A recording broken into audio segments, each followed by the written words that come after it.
Olá, tudo bem? Meu nome é Lucas, este é o Diário de Leitura e hoje eu venho aqui fazer o book haul do mês de julho de 2021. Comprando qualquer um dos livros aqui citados ou qualquer outro produto, desde que através dos links abaixo, você colabora com o canal com uma pequena porcentagem da sua compra e sem gastar nada a mais por isso.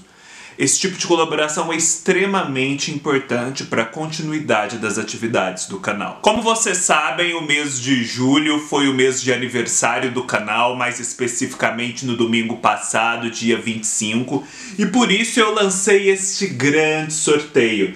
Nada mais, nada menos do que o Outono da Idade Média, publicado pela Kozak Naif. Eu vou deixar aqui embaixo o link para o vídeo onde eu explico tudo o que você precisa saber a respeito desse sorteio.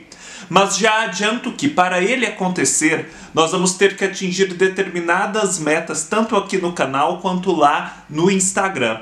Por isso eu peço que você participe, veja o vídeo e também ajude na divulgação do canal, ajude na divulgação dos meus vídeos, desse sorteio, a fim de que nós consigamos atingir essa meta e assim promover esse tão grande sorteio. E foi justamente por conta do aniversário do canal que eu recebi esse presente lindo com essa capa linda da querida Tatiana Feltrin, que é Vida de Petrarca, do Hugo Dotze. Ela disse que viu este livro na minha wishlist, que considerou muito interessante, portanto me mandou, parabenizando pelos 6 anos de canal. Muito obrigado, Tati, por esse livro. Eu fiquei, assim, apaixonado. E eu o coloquei na minha wishlist recentemente porque eu tenho em casa este Cancioneiro de Petrarca, que é um dos mais famosos poetas de todos os tempos.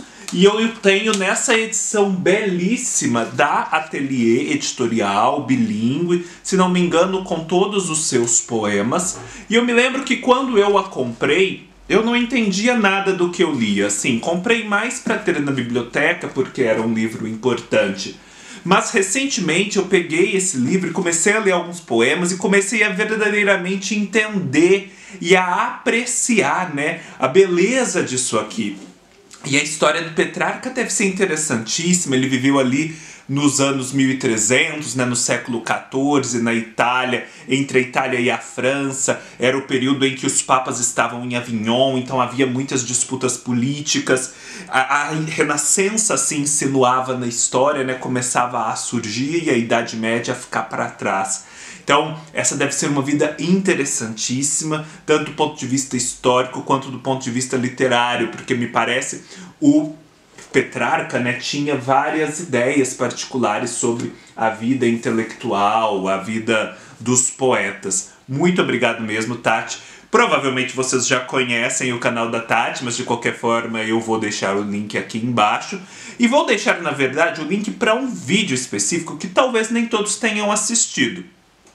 E que eu gostei muito e que depois eu ainda quero comprar aquele livro para ler, porque era um tema pelo qual eu não tinha nenhum interesse que o vídeo da Tati me fez querer ler, que é o livro Blonde, que é uma biografia romanceada, digamos assim, da Marilyn Monroe, escrita pela grande escritora estadunidense Joyce Carol Oates. A vida da Marilyn Monroe parece ser muito interessante, eu não imaginava que fosse. Eu não imaginava que a Marilyn Monroe fosse uma pessoa assim tão qualificada. A gente sempre tende a ter aquele preconceito de que ela era apenas mais o rostinho bonito, mas não era.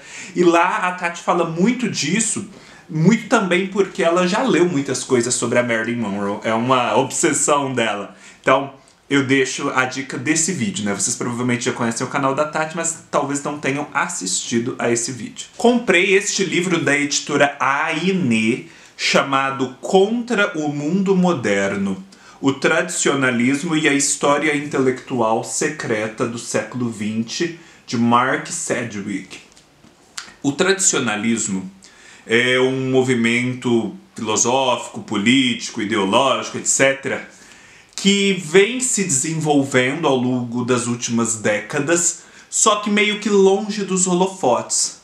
No entanto, ele pauta muito do que acontece no mundo, na política, fenômenos culturais. E ele se diferencia do mero reacionarismo, do fascismo, do nazismo, qualquer coisa desse tipo que é associada à direita, a valores conservadores. É uma coisa diferente. E esse livro parte da premissa de que há muito pouca literatura a respeito disso, né? Descrevendo esse fenômeno. Então este livro da editora Aine, né, que é sempre muito atenta a esses fenômenos culturais menos falados, ele vai tratar justamente disso, não uma apologia, mas uma descrição desse movimento. É um movimento que congrega não só a Europa cristã, como também o Oriente Islâmico, os hindus, os russos, o pan-eslavismo. É um movimento que envolve o Friedrich Schwann, o René Guénon. Há referências aqui, por exemplo, desde a Madame Blavatsky, lá no começo do século XX, o Alexander Dugin, que é lá da Rússia. Envolve também o Mircea Eliade, que, se não me engano, é da Romênia, e a gente conhece, né, como historiador das religiões, e muitos outros. Me parece um livro interessantíssimo da editora Aine. Depois eu comprei essas duas preciosidades e desde logo eu conclamo todos a prestar atenção nesse escritor, porque ele escreve muito bem e tem muito a dizer. Eu o conheci nesses meus preparos, né, para a leitura coletiva de Don Quixote, porque ele escreve a introdução a Don Quixote da edição da Nova Fronteira. E é uma introdução bem grande, de quase 50 páginas, que eu considerei a melhor das edições disponíveis de Don Quixote, melhor até do que a da Penguin. E assim, é uma coisa muito completa do ponto de vista literário e histórico, e muito, muito bem escrita. É impressionante. E eu já ouvira falar o nome desse crítico literário em alguma outra introdução, outro prefácio, alguma passagem da história da literatura brasileira.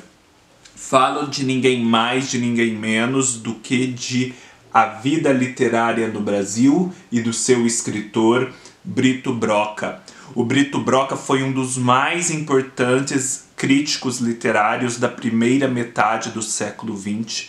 Foi alguém que dedicou a vida à crítica literária. Ele começou como jornalista, mas depois passou, sei lá, 30 anos só escrevendo sobre livros. E ele é importantíssimo, ele é eruditíssimo, ele é uma figura que teve contato com todo mundo que importa. E essa obra dele em especial, A Vida Literária no Brasil, ela vai nos contar do ambiente cultural, principalmente do Rio de Janeiro, mas não só, no começo do século XX. Quando a Academia Brasileira acabava de ser fundada, a Academia Brasileira de Letras, quando Machado de Assis ainda circulava e era um expoente, quando surgiam escritores como Euclides da Cunha, Monteiro Lobato, Lima Barreto. É sobre esse período que já passou do romantismo, mas que antecede o modernismo propriamente dito, que ele vai falar. E ele vai falar então como que funcionava essa vida literária. Então, mais do que sobre os escritores propriamente ditos e suas obras, né, uma análise de obra, essa é uma análise da literatura enquanto vivência social, né? A interação entre esses escritores, as polêmicas, o que eles liam, quais eram as modas. Enfim, é um livro delicioso, muito bem escrito, e que uma vez que vocês comecem a ler, vocês provavelmente vão perceber que muito do que é dito de história da literatura brasileira é retirado desse trabalho aqui. E ele escreveu muitas outras coisas. Parece-me, a editora da Unicamp andou publicando muito disso há alguns anos, e ainda é possível encontrar vários desses exemplares disponíveis a preços assim, camaradas. Esse, por exemplo, que eu comprei é Americanos, em que aí sim ele vai tratar de obras propriamente ditas. Olha, ele vai tratar, por exemplo, de Walt Whitman, de Mark Twain, o Brasil e as literaturas latino-americanas, evolução da novela chilena, a sedução de Paris, uma tragédia política na selva, enfim, muitos temas literários. Gente, ele escreve muito bem.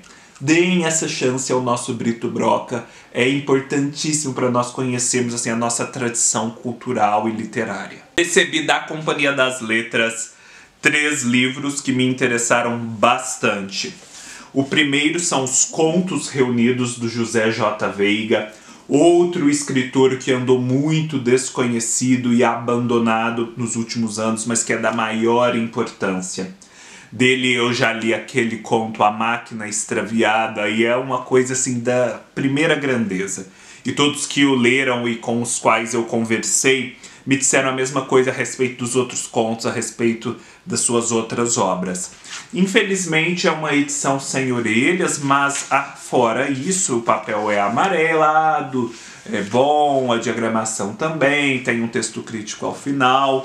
Enfim, peca apenas por essa questão de não ter orelha. Mas, né, enfim, o que é importante no final das contas é lermos o José J. Veiga. Então, seja por essa edição, seja por outras, procuremos conhecer esse escritor. Eu não quero demorar a ler esse livro. Recebi também O Deus das Avencas, o lançamento do Daniel Galera, nessa edição super bonita. Daniel Galera é um escritor contemporâneo que já tem aí um longo trajeto e seria bacana conhecê-lo, né? Então, quem sabe eu comece aqui por esse livro que já está em minhas mãos.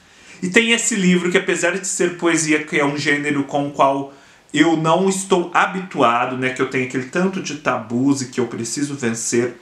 Eu recebi esse livro que provavelmente vai me ajudar nisso. Assim como o Cancioneiro de Petrarca. Risque esta palavra, Ana Martins Marques. Dessas poetas, tanto homens quanto mulheres que surgiram nos últimos anos, eu creio que a Ana Martins Marques seja aquela que mais nitidamente está vocacionada a integrar o cânone, a entrar ali do lado dos grandes poetas brasileiros, né? Cecília Meirelles, Manuel Bandeira, Drummond. É sim, porque mesmo eu que conheço pouco poesia, quando pego para ler um poema dela, me vejo assim totalmente absorto e admirado. Procurem um ou outro poema dela e vocês sentirão mesmo a potência dessa obra. Enfim, estou muito interessado. Se não me engano, já há outros 2 livros dela lançados pela Companhia das Letras. Comprei e já fiz vídeo aqui no canal, o link estará aqui embaixo. O Alto da Compadecida, essa obra deliciosa do Ariano Suassuna, de quem eu quero conhecer ainda muitas outras coisas e cuja publicação, né, está sendo feita pela Nova Fronteira. Essa é uma edição linda, muito boa, tem texto crítico, é bacana, mas há ainda uma outra edição mais especial e cujo custo não é elevado. Eu vou deixar o link aqui embaixo para vocês conhecerem, que eu também quero comprar porque vale muito a pena ter uma coleção de textos mais ampla a respeito deste livro. Outra dica imperdível, isso aqui eu encontrei na Livraria da Travessa. Peguei porque eu tinha visto que na Amazon não estava disponível há muito tempo. De repente entrou novamente disponível na Amazon, depois deixou de estar disponível, enfim. É aquele livro periclitante que deve estar nos últimos exemplares, de vez em quando surge um, de vez em quando desaparece. Vou deixar o link aqui embaixo para vocês acompanharem. Mas que é um clássico, assim, absoluto da literatura portuguesa, todo mundo fala, e que, portanto, eu acho que vale a pena conhecer. Os Cus de Judas, do Antônio Lobo Antunes, né? Esse grande rival, nêmesis do José Saramago, que está vivo ainda, né? Produziu muito, a sua obra é publicada pela Alfaguara. Dele eu já tenho aqui Memórias de Elefante. E Os Cus de Judas é uma de suas obras mais faladas, né? Daí então o meu interesse em tê-la. Eu não sei muito bem do que trata, eu acho que fala da guerra em Angola, mas não estou muito certo. O primeiro grande romance sobre a guerra de independência em Angola, é sobre isso mesmo. E eu acho que o Antônio Lobo Antunes serviu lá a serviço do exército português, mas daí ele meio que faz toda uma reflexão contrária a essa colonização. Acho que o livro caminha nesse sentido, e que é uma obra de ficção, a saber. Comprei do Ciclo da Cana-de-Açúcar, do José Lins do Rego, que é um escritor que era filho, né, de donos de engenho e que viveu e cresceu justamente no momento em que esse sistema econômico, esse verdadeiro mundo que existia no Nordeste desaparecia, e que retratou em um ciclo que gira entre 5 ou 6 livros, a depender do crítico essa decadência e a emergência de um mundo novo. Tudo isso numa prosa muito clara, muito direta, muito objetiva e por isso mesmo bonita, né? Solar, transparente. Eu já tinha lido, né, do José Lins do Rego e tenho aqui O Menino de Engenho. A sua obra está sendo publicada pela Global em passo acelerado, inclusive, né? Eles têm lançado muita coisa rapidamente. Depois temos aqui Doidinho, que, se não me engano é o segundo volume. Depois temos Banguê.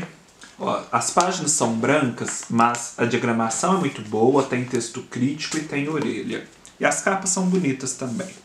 Depois vem o livro Usina, se não me engano, e esse Usina já está no prelo, vou deixar o link aqui embaixo. E por fim, Fogo Morto, que é o livro assim que mais falam bem, que dizem que é a sua obra-prima absoluta, né? E é um livrinho jamais encorpado em termos de número de páginas.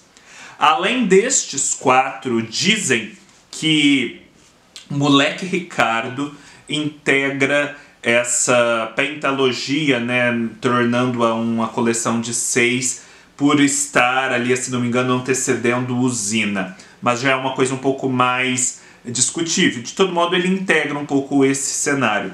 Como vocês podem ver, aqui ó, a editora está colocando na lombada que estes livros são todos pertencentes ao ciclo da cana-de-açúcar. Aqui está escrito isso.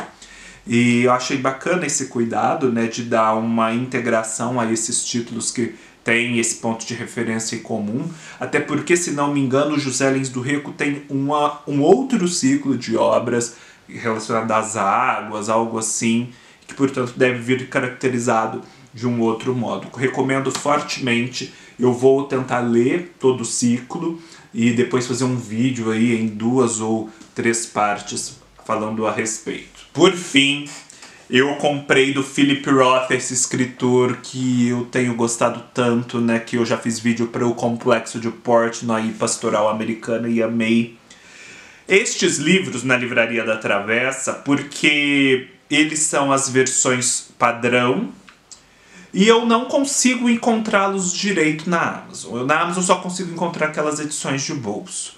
Se eu encontrar as edições corretas, eu deixo aqui embaixo. Que são O Teatro de Sabá, Casei com um Comunista, Indignação e O Homem Comum. No mês passado, nessa mesma edição, né, com esse padrão, eu já havia comprado A Marca Humana. Me digam depois por qual desses livros eu devo começar. Eu estava meio pendendo para começar com Casei com um Comunista ou A Marca Humana. E eu ainda quero ler esse ano, né? Porque eu gostei tanto do Roth que não quero ficar esperando para ler mais dele.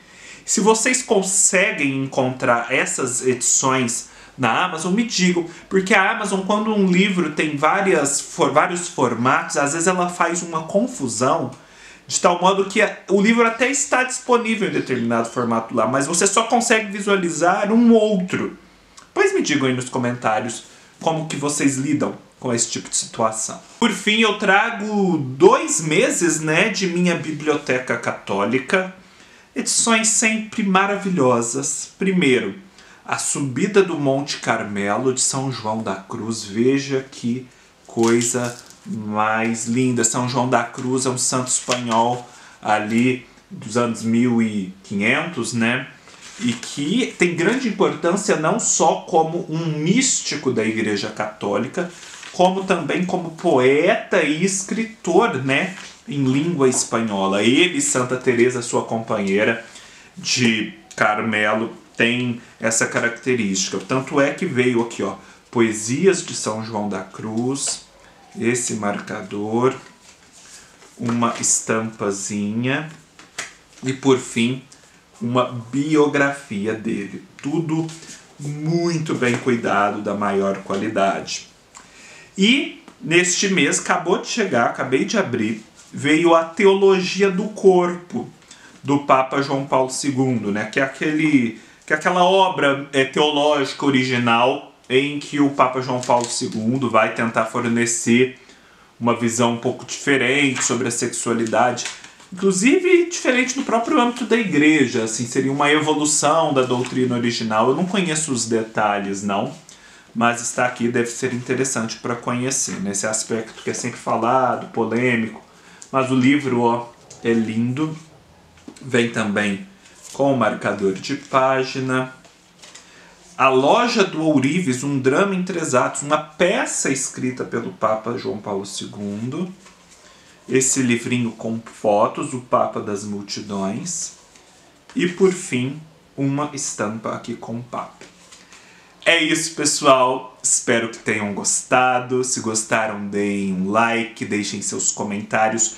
Divulguem o canal para que o sorteio de um outono da Idade Média possa acontecer. Sigam-me nas minhas outras redes sociais. Todos os links estarão aqui embaixo.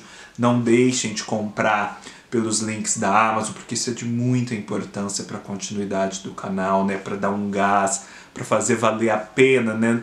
Porque a gente faz por amor, mas também ser recompensado financeiramente por isso, né? Por esse trabalho que é disponibilizado gratuitamente, é uma coisa muito boa. E é isso, um abraço, até mais.